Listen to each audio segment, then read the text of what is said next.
So, you got a pitch meeting for me? Yes, sir, I do. It's for Squid Game. He's gonna speak Korean this entire pitch meeting. It's gonna be subtitled. I know a good amount of people actually watch the dub of this. Why would you do that for yourself? Thank you so much for clicking on this video. By the way, we're gonna be putting out a special video this weekend regarding Squid Game. Haven't told John about this yet. When you first hear this, you might gawk your eyes at this. You might be like, please God, no. I think after you hear out what I gotta say, especially, and perhaps maybe what John has to say too, you might go,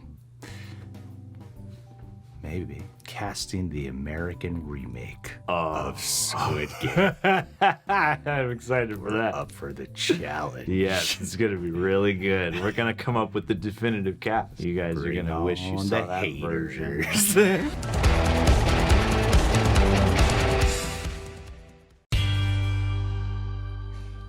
So, you have a new series for me? Yes, sir, I do. Well, actually, this comes from our team in South Korea. Oh, interesting. Now, are you Korean? I'm not, no. Okay, and you're sure? Yes. Because, you know, you look like someone I might cast to play an Asian character in a movie. Yeah. And, you know, please stop doing that kind of thing. Well, no promises. So tell me about this show. Well, sir, it's called Squid Game. Okay, so this is like in the Shark Tale cinematic universe? Well, actually, no, sir, because that's not a thing that exists. Interesting, interesting. Yeah, so this is a show where a bunch of desperate people playing children's games for the chance to win a bunch of money. How much money are we talking? 45.6 billion. Whoa. South Korean won, which is also a lot in US dollars. Okay, great, awesome. So we're gonna follow this guy named Gi-Hun, right? Okay. And he owes a bunch of money to loan sharks. Yeah, from Shark Tale? Nope, and so after a guy in a suit slaps him around in a subway station a little bit, he gets invited to participate in this event that can help him clear his debt. Oh, getting slapped around by a guy in a suit is tight. Okay, and so he gets picked up in this van and some gas knocks him unconscious and he wakes up in this weird place with a bunch of other people. Oh boy, and so what's the deal with this place? Well, everybody's in a numbered tracksuit and there are very angry PlayStation buttons watching everybody. What? Snow X's. That was an aesthetic choice that I feel like they had to have known that people would be going there with it, right? Yeah. Because that was the first thing you said. Yeah, you And see then the I feel- card and they're all lined up together and you're like, it looks just like PlayStation. And then I remember not laughing because I was like, I bet John's not the first person to make that joke, which means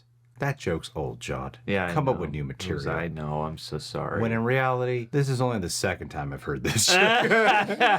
And the first time was for me, so what? What? So then these 456 players go into this other area to play a big game of red light, green light. And what's that? Well, see, you can only move forward when this massive, horrifying doll isn't looking at you. Oh my god. And if the doll sees you move, you get shot and killed. Wait, what is this show? So people start freaking out and running around, and 255 people get brutally murdered. What is happening? What is going on? Well, see, the catch is this is a super secret organization with insane surveillance, and if you lose in a game, you die. Oh, very messed up. Yeah, it also turns out this cop who's following a lead on his missing brother, he's infiltrating this whole operation. Man, that's gonna be hard to do with all the crazy surveillance. Actually, it's gonna be super easy. Barely an inconvenience. Oh, really? Yeah, he just sneaks onto this boat that's bringing players to this place, and he kills one of the PlayStation buttons and puts his uniform and mask on. He just kills someone at the beginning of the investigation? Yes. He doesn't even know what's going on yet. Yeah, so he just does a casual little murder because he needs the right clothes to keep investigating. That is such a good point. I never Yeah. thought about that. Yeah, I mean, it's clear something fishy's going on, but at that point to just murder a guy, it's a little much. I mean, I don't really know if maybe in Korea they're like, yeah, it happens all the time. There's a bunch of badass cops. And he is the most Bruce Willis-y character out of them all. He's the only like action hero one of them all. Yeah, he is diehard. And the show's already shown us how just god awful these people are.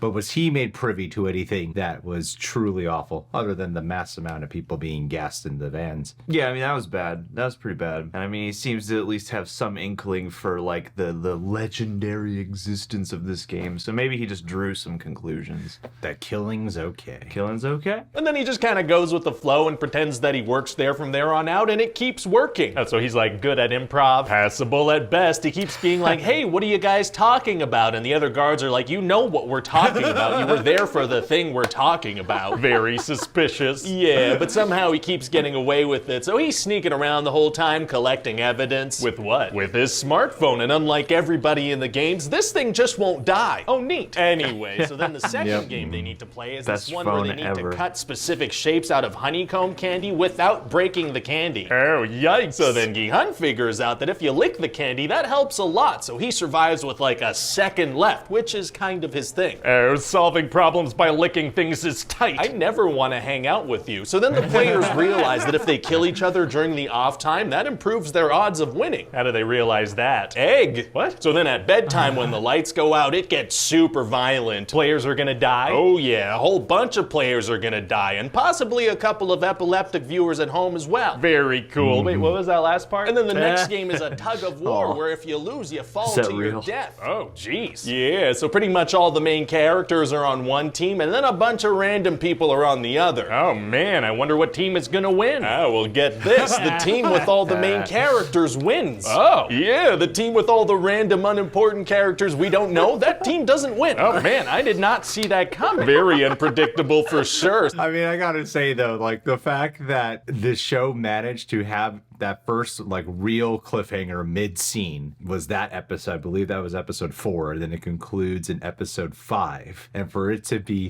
that just gripping and intense, even though you know they're gonna win. Yeah. The show's done such a good job at the desperation and loss so far that it has you just wrapped up in the emotion and immediacy of it, that it does feel just that intense. Despite the fact that you're like, well, if I just pause to think about it, yeah, he's gonna win. You can't lose every single character we've gotten to know in one fell I don't swoop. know. That would be a boss move, though. Yeah, these Korean shows and movies, man, they're dark. So they would gladly go, all right, we're shifting our focus to these new characters now. So then after that, they're gonna play the marble game. What's that one? Well, everybody has to pick a partner, right? And then they find out that with their partner, they have to play whatever marble game they want, and the loser dies. Oh, no. So there's this Ali guy who's just the sweetest man, you know, not the brightest, but super loyal. Oh, man, yeah, that sounds like a great guy. Yeah, so he gets betrayed and shot in the head and dies. Oh, ouch, that hurts right here. And this girl from North Korea bonds with someone seemingly for the first time in her You and me life. both, It's very producer nice. guy. Oh, that's nice. Wait, no, one of them's gonna die. Yeah, so then her new friend gets shot in the head and dies. Oh, I don't like how this episode makes me feel. And also, Gi-Hun is teamed up with this sweet old man, and he ends up having to take advantage of this man's dementia in order to survive. Oh, boy, okay.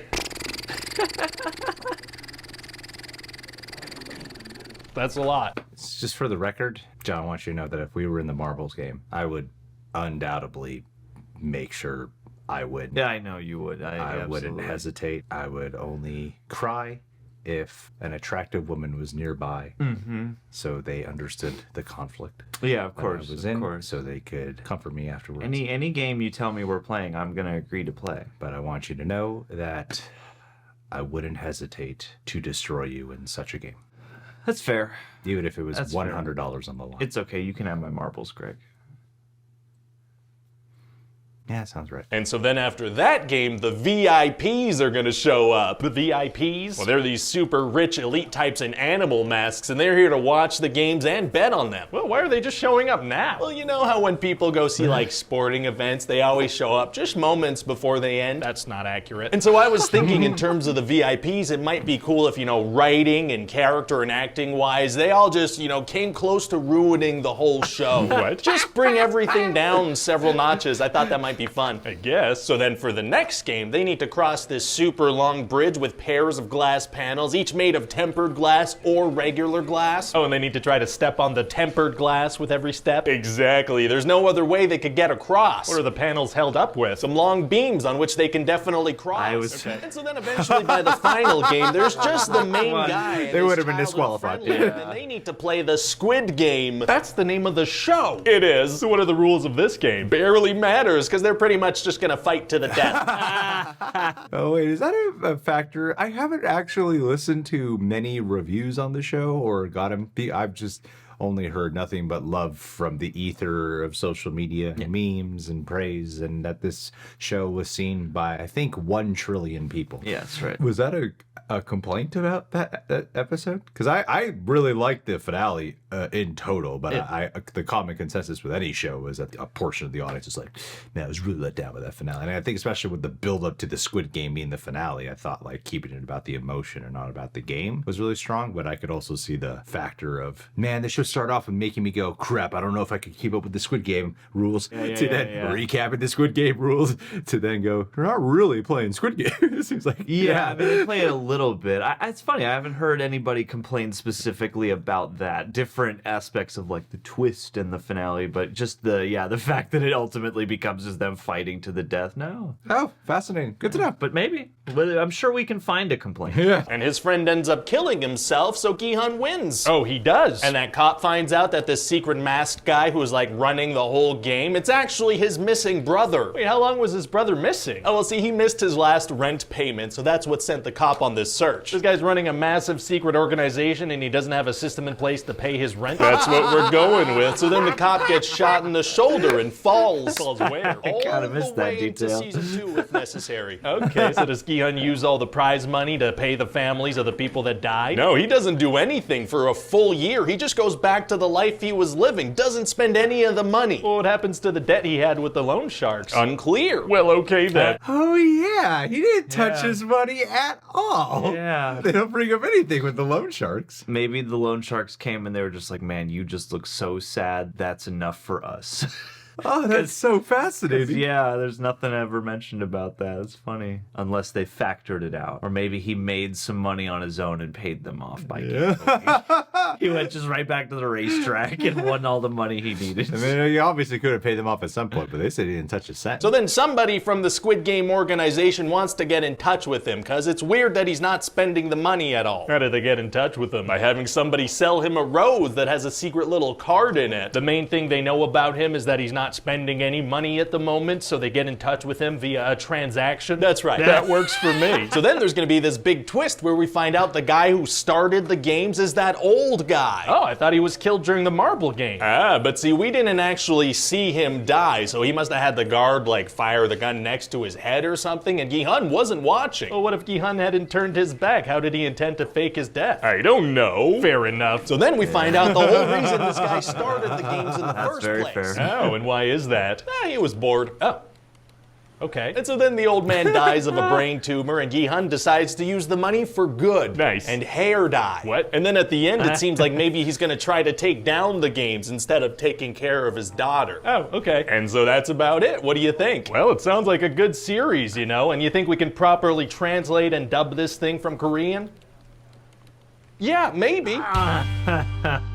Oh, no. Oh, what? Really? I don't know anything about the Korean I dub mean- being going wrong or like what they missed. Yeah, and the translate. I know people don't love the English voice cast, but yeah, I didn't know the translation was up. I just can't. I could not bring myself around to even consider watching the dub. And We now should one just part of me react was to like, a few maybe the dub.